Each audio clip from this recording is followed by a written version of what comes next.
Nagluto ako ngayon ng masarap na chicken adobo. Ganto rin ba kayo magluto? Tara, samahan niyo ako. Simulan na natin. Okay, simulan natin paglagay ng chicken sa pan. Then maglagay tayo ng paminta. Maglagay rin ako ng bay leaves. Tsaka maraming bawang. Then ang asukal, optional lang yan kung gusto nyo. Maglagay tayo ng toyo. At ng suka. Maglagay na rin pala tayo ng konting tubig. Then turn on mo na yung kalan at takpan. Hintayin kumulo, then simmer for 15 minutes. Then baliktarin mo naman ang manok para maluto naman yung kabilang side.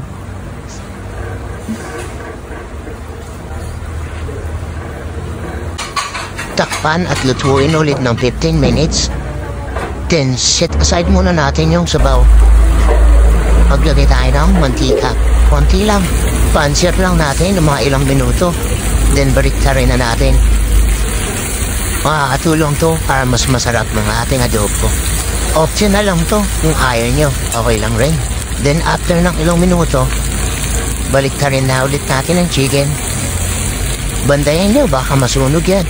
At this point, pwede na natin ibalik ang ating sabaw. Pakuluin lang natin ng ilang minuto, then okay na yan. Magsahin ka na rin ng marami. Baka mabitin ka sa sarap. Subukan nyo na. Ating version ng chicken adobo.